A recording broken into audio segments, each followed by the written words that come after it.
J'accueille donc, il est là, Aymeric. Bonjour Aymeric. Bonjour Emric. Alors du coup, voilà, c'est un peu le ping-pong. Donc Aymeric, Soulin qui est responsable, formation au sein de l'institut de formation Formose. On prend, quelques petites minutes pour, décrypter un peu l'actualité depuis, ce début d'année 2024.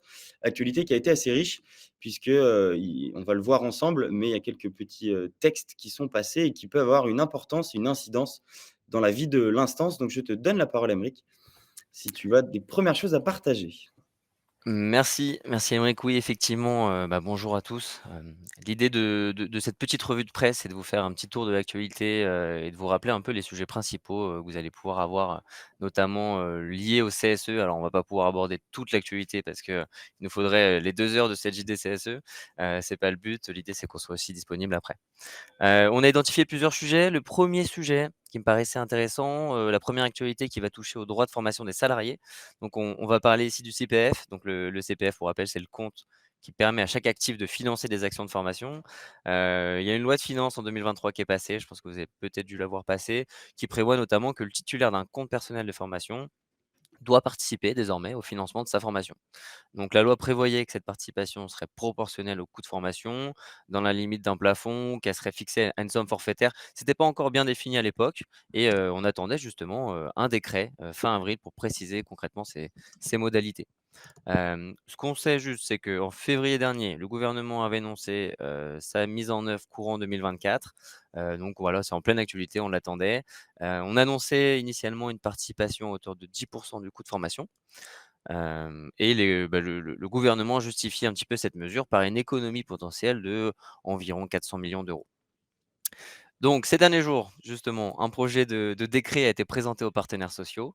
Ce projet, finalement, il va prévoir une somme forfaitaire pour une participation, pardon, obligatoire de 100 euros minimum, avec une entrée en vigueur au 1er mai 2024. Donc c'est 100 euros minimum, c'est plus 10 de participation comme prévu initialement. Mais du coup, si vous voulez faire valoir vos droits de formation, formation professionnelle, via votre CPF, 100 euros minimum au 1er mai 2024. Hem, Ce montant sera réévalué au 1er janvier de chaque année en fonction de l'indice des prix de la consommation. Ce qui est très important à avoir en tête, c'est que c'est en accord avec ce qui avait été annoncé, ce reste à charge ne sera pas dû aux demandeurs d'emploi et ne sera pas dû aux salariés dont la formation fait l'objet d'un abondement de l'entreprise. Donc voilà, tout ce qui va être demandeur d'emploi, abondement d'entreprise, vous n'avez pas ces 100 euros de participation, de reste à charge à payer. OK. Donc voilà pour ce 1er sujet, l'idée c'est d'être très synthétique. Vous allez sûrement voir le décret arriver. Là, c'était un projet de décret. Le décret va sortir très rapidement, c'est annoncé fin avril. OK. 2e sujet qu'on voulait traiter aujourd'hui, qui est lié cette fois-ci, aux ASC, donc à la partie avantages social, culturel, des CSE. Ça va concerner sûrement pas mal de monde ici, la fin du critère d'ancienneté pour les ASC. Donc c'est une décision encore pleine d'actualité, qui date du 3 avril 2024. La Cour de cassation, elle a statué pour la première fois que le comité social et économique, il peut pas conditionner en fait l'accès aux activités sociales et culturelles en fonction de l'ancienneté des salariés. Il y a une pratique courante qui, imposait une ancienneté minimale de 6 mois. Pour accéder aux ASC, cette pratique courante a été contestée et finalement elle a été invalidée par la Cour de cassation. Donc ce qui se passe en ce moment, c'est que les employeurs sont encouragés à informer, rapidement le CSE de ce changement, sous peine pour l'employeur de remise en question des exonérations sociales, donc faut faire bien attention. Donc prenez bien le temps, en ce moment surtout, d'y faire attention avant vos prochaines campagnes ASC, que ce Mmh. soit potentiellement pour l'été ou pour Noël qui va arriver très vite. Donc prenez bien le temps de bien faire attention à l'arrivée des collaborateurs et de ne pas du coup utiliser ce critère d'ancienneté de 6 mois. Ouais. Ça, c'est quelque chose d'assez important parce que du coup, ça joue vraiment sur ce côté équité, cette égalité qui est donnée en fait un avantage octroyé au sein de l'entreprise à tous les salariés. C'est vrai qu'il y avait un peu cette divergence, où beaucoup de gens étaient un peu mis de côté. Il y avait surtout, également, tout ce qui était, période d'essai aussi, ça vaut quand même pour beaucoup de salariés, cette période d'essai en plus qui est reconductible souvent donc voilà, ce critère de 6 mois, je trouve qu'il est assez important. J'étais content qu'on puisse en discuter et content que la Cour de cassation puisse, invalider cette pratique courante qui était pas forcément, je trouve, légitime. Ouais. Et effectivement, on la corrélait, souvent, du coup à une période d'essai, ce qui, potentiellement, n'aidait pas à une intégration directe dans l'entreprise Mmh. parce que, vous faites partie de l'entreprise. Si votre participation à l'ASC doit être corrélée à votre période d'essai, potentiellement, ça pouvait jouer un petit peu sur votre motivation, sur votre implication. Là, au moins, tout le monde est logé à la même enseigne. Donc, il faut revoir potentiellement les budgets prévus sur la fin d'année, notamment sur les périodes de Noël, parce que, bah, effectivement, vous devez aussi prévoir avec les RH potentiellement les arrivées prévues, et cetera. Mmh. OK. Dernier sujet qu'on va traiter ensemble, sur la loi Pacte 2, donc encore plein d'actualités. Je pense que tout le monde a déjà en tête, la loi Pacte qui était destinée à favoriser le développement des entreprises françaises. Elle avait été adoptée par le parlement en 2019, donc c'était vraiment, plutôt orienté sur les TPE, les PME pour, simplifier la partie administrative.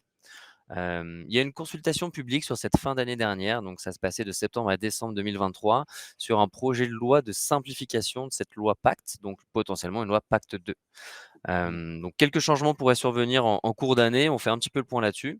Aujourd'hui, les consultations, donc ça tournait principalement autour de la simplification des démarches procédurières pour les entrepreneurs des TPE-PME. Vu le sujet qui est très vaste, on pourrait en parler des heures. L'idée aujourd'hui, c'est surtout qu'on va s'intéresser aux conséquences pour les salariés, pour les représentants du personnel, et donc on a choisi de cibler 2 sujets principaux. Le premier sujet, ça va porter sur la révision des 3 principaux seuils CSE, 11, 50, 250, je pense que vous les avez tous en tête. Pour rappel, ces 3 seuils, c'est eux qui vont constituer, le socle d'articulation des obligations des entreprises. Le rapport, il suggère aujourd'hui de relever d'un cran ces 3 principaux seuils. Ainsi, les obligations sociales relevant aujourd'hui du seuil de 11 salariés seraient transférées aux entreprises employant plus de 50 salariés, et ainsi de suite, vous m'avez compris. On ne préconise rien pour les obligations du seuil de 250 salariés au-dessus, mais on se penche sur la création d'un seuil de 1000 salariés. Donc, si on suit la logique, le CSE obligatoire à 11 salariés aujourd'hui ne le serait plus qu'à compter de 50, et ainsi de suite pour les autres seuils, les autres obligations de chaque seuil de salariés, de CSE, pardon. Or, aujourd'hui, vous le savez tous, il y a une vraie différence entre les deux premiers seuils.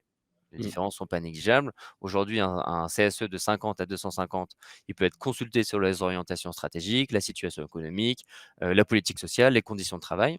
Il peut exiger la mise en place d'une base de données économique, sociale et environnementale. C'est la BDESE, pour ceux qui connaissent. Donc, ça remet en cause aussi la mise en place de cette BDESE dans les sociétés.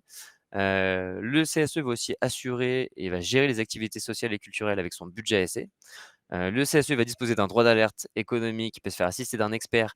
Il a des obligations de formation bien plus poussées pour lui permettre de mener à bien ses missions de CSE. Et surtout, un CSE d'entreprise de plus de 50, il dispose de la personnalité juridique. Il peut donc signer des contrats, il peut posséder des biens et il peut agir en justice. Donc c'est un champ d'action dont ne bénéficie pas un CSE de moins de 50 salariés aujourd'hui.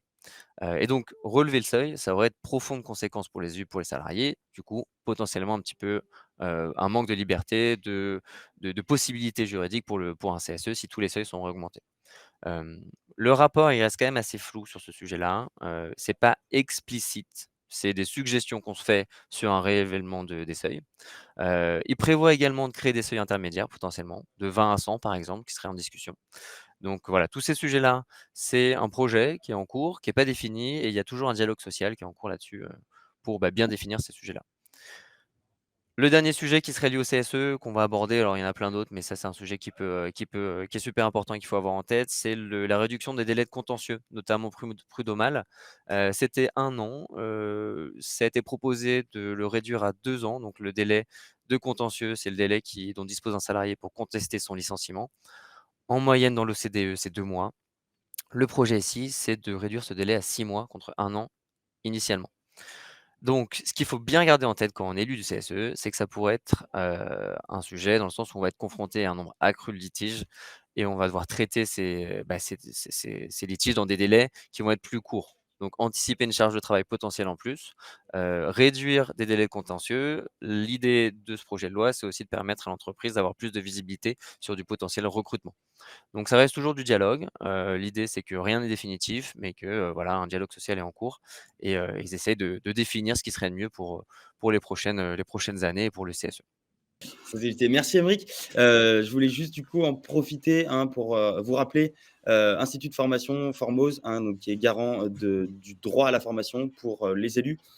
Je pense que tu peux en toucher peut-être deux mots rapides, Aymeric, dessus? Ouais. Merci. Bah, effectivement, pour conclure, bon, l'idée, c'est d'avoir été très synthétique. Nous, notre rôle aujourd'hui, c'est justement d'être garant un peu de vous maintenir, au courant des informations, de vos droits, de vos devoirs. Comme vous avez pu le voir, c'est un domaine qui évolue régulièrement. Aujourd'hui, vous avez des droits à faire valoir, notamment sur la formation pour focus là-dessus. Aujourd'hui, en tant que organisme de formation agréé, nous, on serait ravis de vous accompagner sur toutes vos problématiques. Il y a des formations obligatoires, mais il y a des formations qui ne sont pas obligatoires et qui sont complémentaires et qui sont quasiment aussi importantes que des formations obligatoires.